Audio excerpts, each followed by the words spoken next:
Pessoal, sejam todos muito bem-vindos a mais um vídeo do canal Jornada Salesforce e hoje a gente vai falar sobre as regras de atribuição de lead e casos.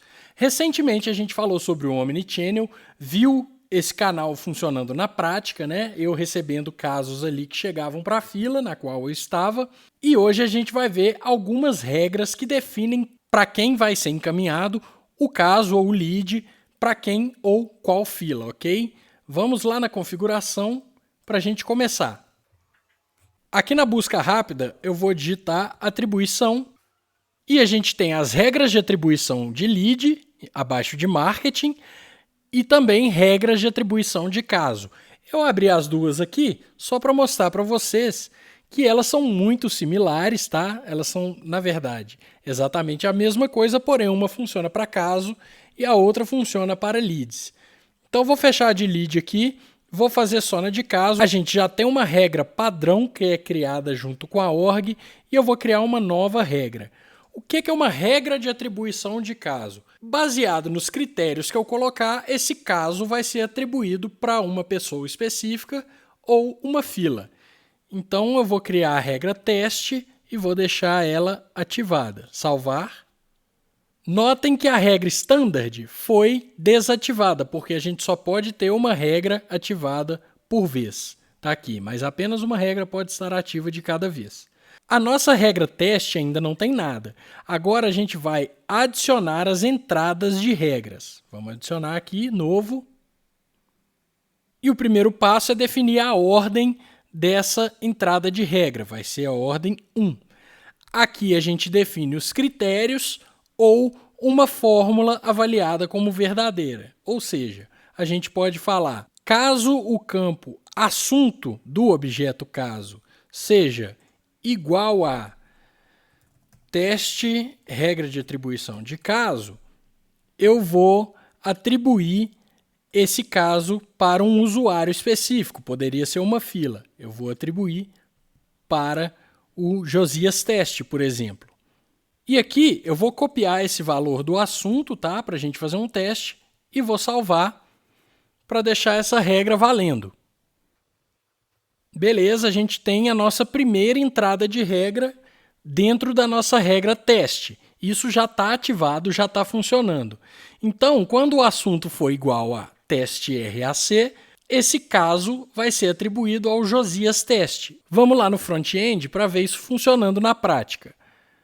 Aqui em casos, eu vou criar um novo, vou procurar aqui pelo assunto e vou botar teste RAC. Vou salvar. A gente precisa definir a origem, vou colocar web, salvar. E olha aí, não funcionou. O proprietário do caso sou eu, Leonardo Rodrigues, e não o Josias Teste. Por que isso aconteceu? Vamos criar um novo caso e eu mostro para vocês. Novo caso. Vou colocar a origem web de novo. Vou colocar teste RAC como assunto e uma descrição. Ok. Aqui embaixo, a gente tem a opção de atribuir usando a regra ativa. E ela está desmarcada. Então, eu vou marcar e agora eu vou salvar. Beleza, foi salvo e agora o proprietário do caso é o Josias Teste. Agora sim a nossa regra foi chamada e a gente percebe que ela está funcionando. A gente pode e deve, inclusive, definir a atribuição pela regra como padrão. Isso a gente faz lá no layout de página do caso. Vamos lá então, gerenciador de objetos. Vou vir aqui em caso, layouts de página de caso, case layout. E aqui nas propriedades de layout, eu seto esse padrão aqui, ó, caixa de seleção atribuição do caso. Mostrar na página de edição e eu setei como padrão marcado. Ok, vou salvar. Vou lá no front-end recarregar. E agora, criando um novo caso, a gente já percebe que o atribuir usando a regra ativa já está marcado por padrão. Eu posso desmarcar, mas eu vou deixar marcado. Fazer um novo teste aqui, fone, assunto, teste RAC, descrição 1, 2, 3, salvar. Tá aí, o caso foi criado. Os detalhes estão aqui. O proprietário é o Josias Teste, né? A descrição 1, 2, 3. Então essa regra está funcionando. Vamos voltar lá nas regras de atribuição de caso. Beleza, vou cancelar isso aqui. E vou criar uma nova entrada de regra. Número 2. Em vez desses critérios, eu vou utilizar uma fórmula. Vamos inserir um campo aqui, que vai ser a descrição. E eu quero definir que essa regra vai ser a seguinte. Se a descrição não for vazia, a gente vai mandar para o Josias Teste. Então eu vou utilizar uma função aqui, procurar pelo isBlank. Aqui está. Se não for vazio a descrição, eu atribuo ao usuário. Vou selecionar aqui o Léo Marketing, na verdade, para ser um usuário diferente. Vou salvar.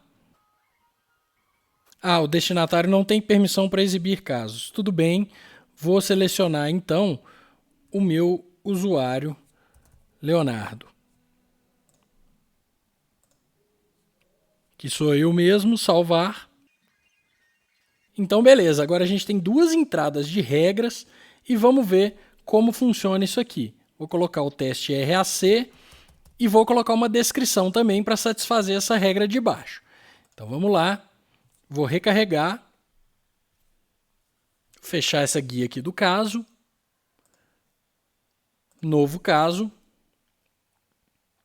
origem fone, assunto teste RAC, um valor para descrição, vai atribuir usando a regra e vou salvar. E o que aconteceu aqui? O Josias Teste é o proprietário. Por quê? Porque a regra verificou que o assunto era esse, retornou true, já atribuiu, acabou. Ela não foi para o passo 2, ok? Então agora a gente vai criar um novo caso cujo assunto é diferente disso, tá? E a descrição não é vazia. Vamos lá. Casos, novo caso. Origem e-mail. Assunto qualquer coisa, descrição qualquer coisa também. Salvei. E pronto, o caso foi criado, o proprietário é o Leonardo Rodrigues. Por quê? Porque o assunto não era igual a teste RAC e o campo descrição não era vazio, beleza? Pessoal, como fui eu mesmo quem criou esse caso, não ficou muito bom esse exemplo. Então a gente vai usar o impersonate como Josias Teste para criar um usuário no nome dele que seja atribuído a partir da regra para o Leonardo, ok? Então vamos aqui na configuração, usuários, e vamos fazer login como o Josias Teste. Vou fechar o resto aqui. Beleza, vou criar um caso como Josias Teste. Aqui a origem vai ser fone, o assunto vai ser diferente de teste RAC e a descrição não vai ser vazia. Vou salvar. E aí está. O proprietário do caso é o Leonardo Rodrigues e a gente consegue ver nas atualizações que o caso foi criado pelo Josias Teste e depois o proprietário do caso, usando a regra de atribuição, foi alterado de Josias Teste para Leonardo Rodrigues. Beleza? Muito legal isso, muito útil, porém é sempre bom lembrar, quando você trabalha com uma equipe, é bom ficar definido onde que cada processo vai residir. Por que eu digo isso? Porque a gente pode atribuir casos utilizando essas regras de atribuição, mas a gente também pode fazer atribuição pelo Process Builder. Então é bom que seja definido entre a equipe qual é a responsabilidade de cada recurso do Salesforce, para que as coisas não fujam do controle e você não saiba onde está cada coisa. Ok? Espero que tenha ficado claro isso. A regra de atribuição de lead, pessoal, é exatamente a mesma coisa. É o mesmo processo. Você cria uma regra, ativa essa regra, só pode ter uma regra ativa por vez, coloca as entradas da regra, né? Seja em critério, seja em fórmula, e beleza. Os seus leads serão atribuídos às pessoas ou às filas de acordo com aquela regra. Espero que tenha ficado claro, é um recurso simples, porém muito útil no Salesforce. Obrigado e até o próximo vídeo.